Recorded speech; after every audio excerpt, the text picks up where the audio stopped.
Jurnal Refleksi Dwimingguan 9, Modul 3.2 Pemimpin dalam Pengelolaan Sumber Daya.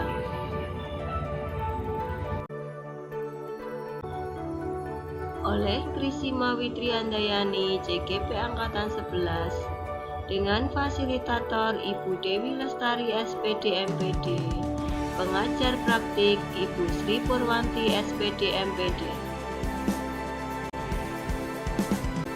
Refleksi Dwimingguan 9 menggunakan model 5R oleh Bain dan kawan-kawan tahun 2002 dalam Rian dan Rian 2013, antara lain: 1. Reporting, 2. Responding, 3. Relating, 4. Reasoning, 5. Reconstructing. Reporting mendeskripsikan atau menceritakan ulang peristiwa yang terjadi. Responding menjabarkan tanggapan yang diberikan dalam menghadapi peristiwa yang diceritakan, misalnya melalui pemberian opini, pertanyaan, ataupun tindakan yang diambil saat peristiwa berlangsung. Relating menghubungkan kaitan antara peristiwa dengan pengetahuan, keterampilan, keyakinan, atau informasi lain yang dimiliki. Reasoning menganalisis dengan detail mengapa peristiwa tersebut dapat terjadi, lalu mengambil beberapa perspektif lain, misalnya dari teori atau kejadian lain yang serupa, untuk mendukung analisis tersebut.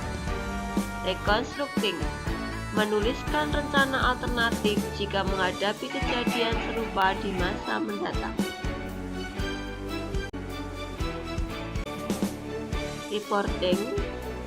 Reporting atau mendeskripsikan atau menceritakan ulang peristiwa yang terjadi.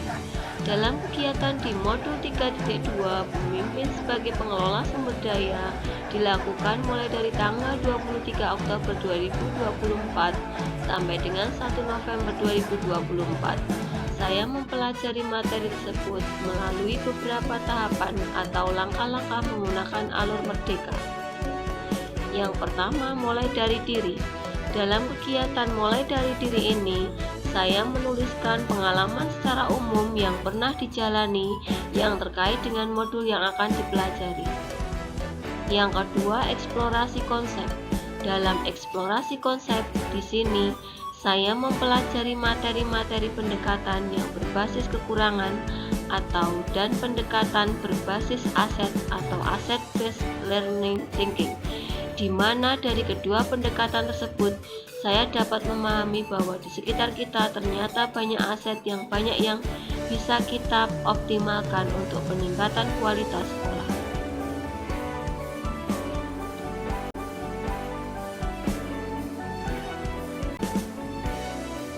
Yang ketiga, ruang kolaborasi. Dalam kegiatan ruang kolaborasi, saya bersama satu kelompok melakukan pengelompokan aset-aset sekolah yang ada di lingkungan komunitas sekolah kami, kemudian memetakan pemanfaatan dari aset-aset tersebut untuk kemajuan dan perubahan sekolah. Demonstrasi kontekstual. Dalam kegiatan demonstrasi kontekstual, saya melakukan analisis sebuah video tentang penerapan Bagja dalam sebuah sekolah yang dilakukan untuk menggali kelas impian yang nyaman dan menyenangkan dengan mengoptimalkan aset yang dimiliki sekolah, seperti aset manusia berupa kolaborasi antara guru inovatif dan siswa yang proaktif dengan rencana perubahan yang ingin dilakukan. Elaborasi pemahaman.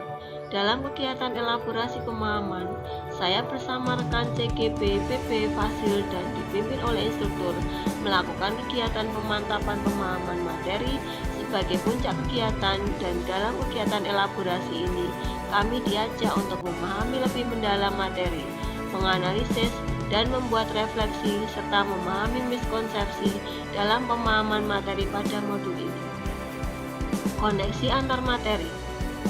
Koneksi antar materi yaitu merupakan tugas terakhir sebelum melakukan aksi nyata, di mana pada tugas ini kami menunjukkan kesimpulan dan hubungan antara materi yang sudah dipelajari dengan keterkaitan materi-materi yang sebelumnya.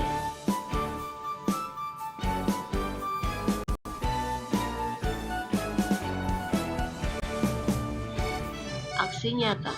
Dalam aksi nyata, CGP diarahkan untuk melakukan pemetaan aset di komunitas sekolahnya secara berkolaborasi dengan rekan sejawat yang diarahkan untuk menemukan kemanfaatan yang dimiliki dari aset tersebut, di mana kegiatan aksi nyata ini nanti akan dibahas dalam kegiatan pendampingan individu oleh PP.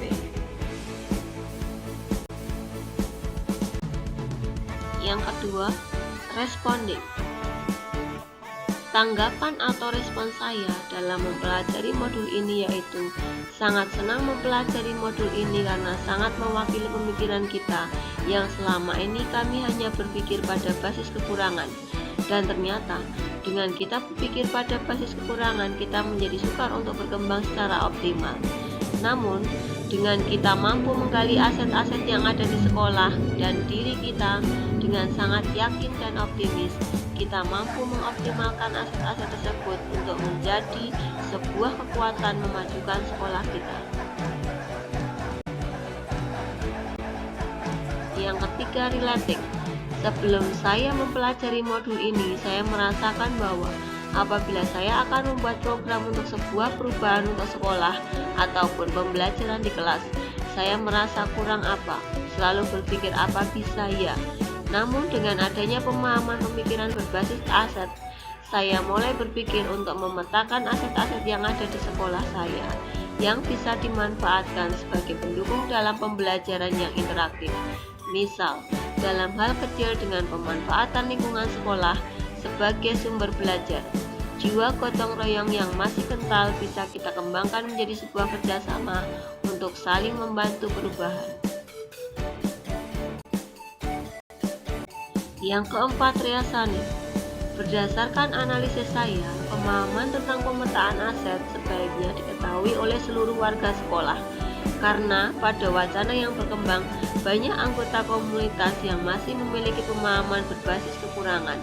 Untuk itu, penyebaran pemahaman tentang asset-based thinking sebaiknya dikembangkan pada semua pemikiran anggota komunitas, agar dari hal-hal kecil yang mereka pandang sebagai kekuatan akan menjadi keunggulan, bukan hal-hal kecil menjadi sebuah kekurangan. Reconstructing. Apabila saya menghadapi hal yang serupa di masa yang akan datang, saya akan membangun komunikasi yang baik dengan seluruh warga sekolah. Kemudian saya akan membuat sebuah rancangan program dalam fokus grup diskusi komunitas dengan urutan langkah membuat perencanaan, pelaksanaan, evaluasi, dan refleksi tindakan, dengan diawali membuat pemetaan kekuatan atau aset dari sekolah itu yang bisa digunakan kemanfaatannya untuk pengembangan sekolah, meskipun dari hal yang paling kecil dan sederhana. Demikian yang dapat kami sampaikan, semoga bermanfaat.